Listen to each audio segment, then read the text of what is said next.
Hey y'all, welcome to Boozy Bee's Books and Cocktails. I'm Dana B. I am so excited that you're here with us today, and I have a special guest, my daughter. And we're going to be talking about the new book called The Names by Florence Knapp.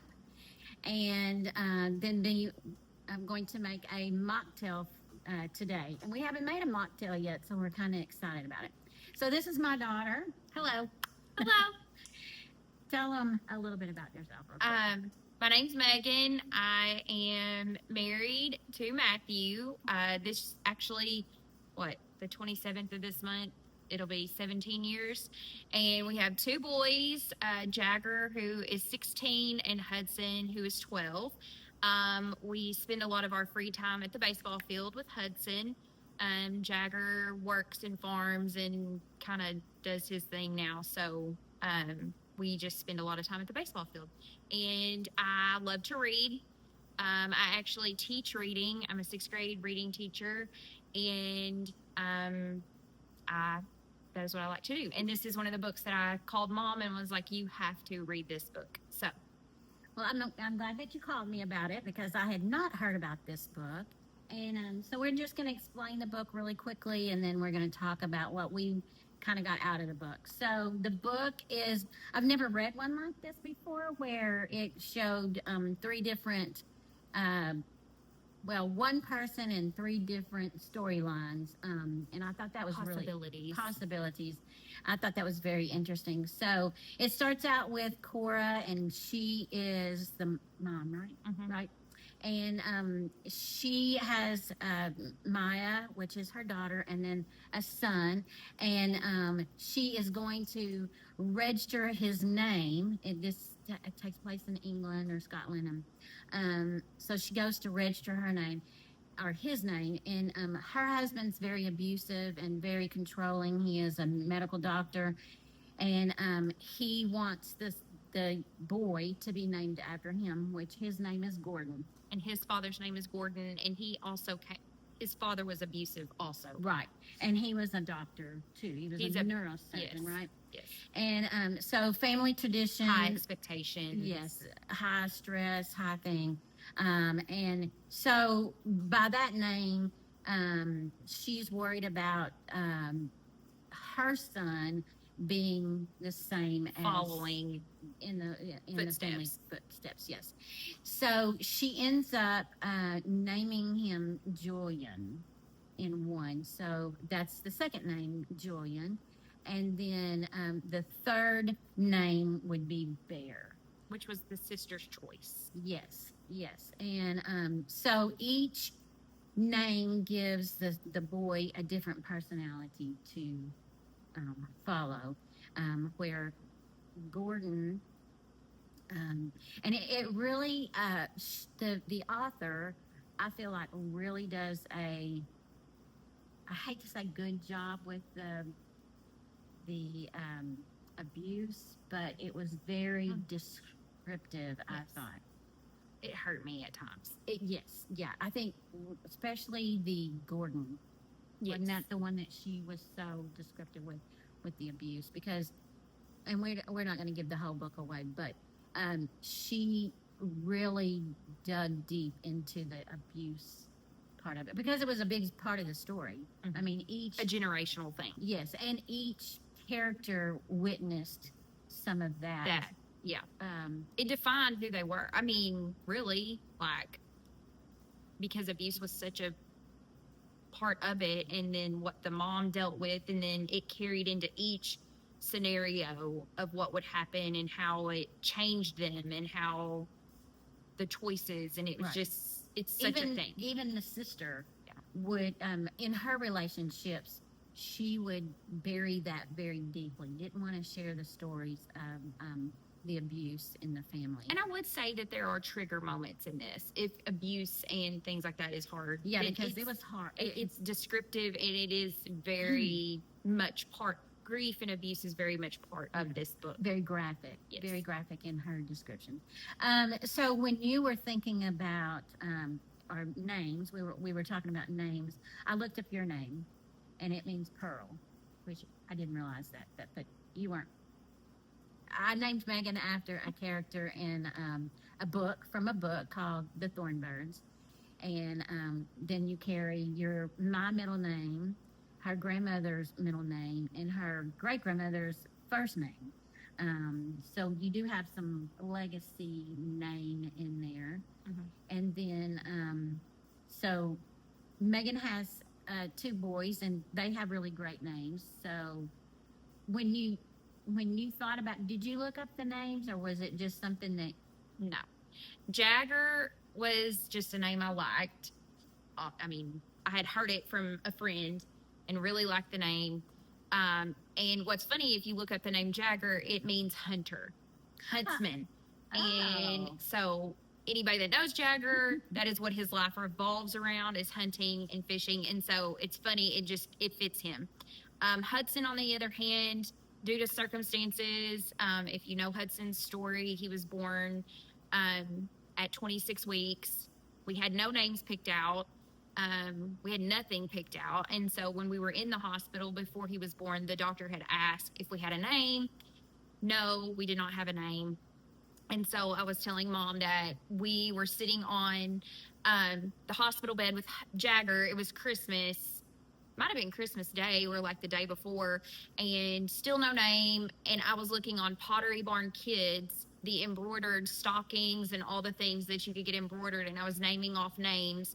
And every time I would name off one, Jagger at the time, who was 3, would say, no, no, no. And I said Hudson, and Jagger said, yes, I like that name. So the doctor had walked in, and I said, well, I think we found a name. And he said, what is it? And I said, Hudson. His brother likes the name Hudson, and the doctor said, oh, I like that. It's a good, strong name. And so he wrote it on the board, and then that's his name. So that's how we got Hudson. Those are good stories.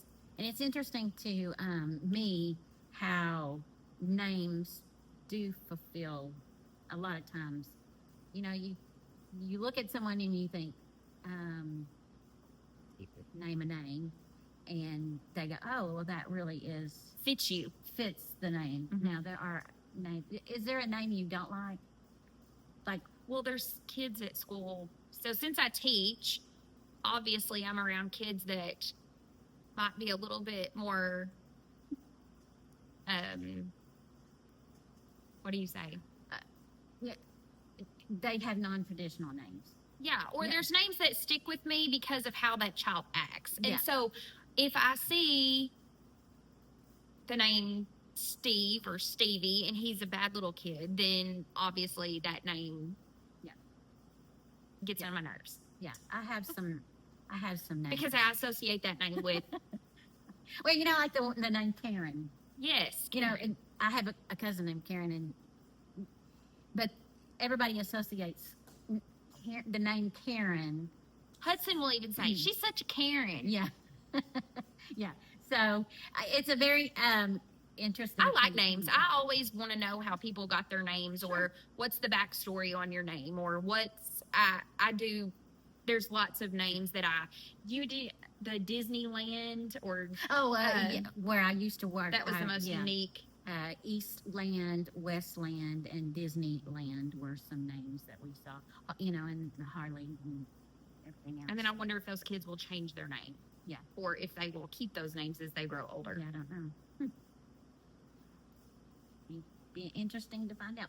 Okay, we're going to the bar now. I'm going to make a blueberry lemon smash mocktail. And so we're going to pause it and jump to the bar. There it goes. Okay, we're at the bar, and we're going to make a blueberry lemon smasher mocktail.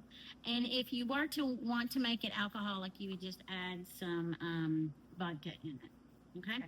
So I've got some fresh blueberries. They're in season right now, so I thought this would be fun.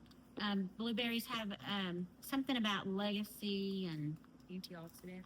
Oh yeah, and they're good for you. So we're gonna put that in there, and then we've got fresh lemon juice. So we're gonna put a half an ounce of that in there, and then we're doing a half an ounce of simple syrup. And the thing about mocktails is what you want to do is make sure that the flavor is really good. And a lot of times that has to do with the sugar that you put in there. So this is kind of a treat for us because we're always counting calories and carbs and stuff. So, but this is good. So we're going to muddle the blueberries and the lemon and the simple syrup. And then we're going to put the ice in the shaker. And then we're going to give it a little shake.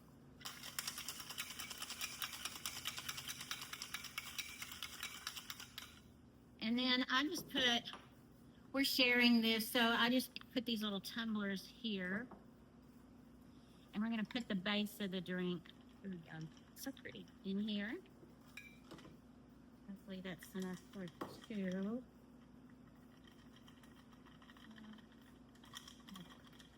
There we go. And then I've just got the ginger beer from Figuratively. This is one of my favorites. So we're just going to top it off with this. Very summery. Mm-hmm.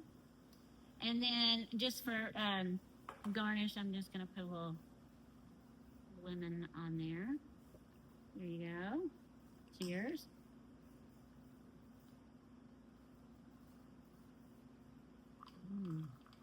I like it. Yeah, very good summery drink. Mm-hmm. So welcome to a mocktail. Okay, so I think what we kind of got out of this was one, we love names. Do you have some unique names that, you know, was there another name that you would have chosen if you'd had a third child?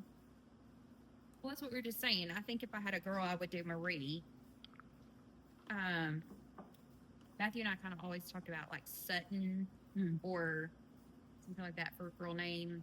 I find it interesting, like our last name is Bennett, and I know a lot of people are using Bennett as a first name. I really do like that. And if we would have had a boy, our surname would have been Daniel. Matthew always said, because his name is William Matthew and he goes by Matthew, he never wants to do, he wants the first name to be the first name, not for them to go by the middle name, you know, middle name. Yeah, like I think that's confusing even on like the, what is it called? The, you know, like when you, the legal name. Mm-hmm. It's hard for kids with two names and they go by the second name to go through the legal part. So yes. Anyway, all right. Well, thank you so much for joining us. Remember, if you want to make this a alcoholic drink, just add some vodka to it. This is really good. It's very good. And pretty. So thank you for joining us, and cheers. Cheers!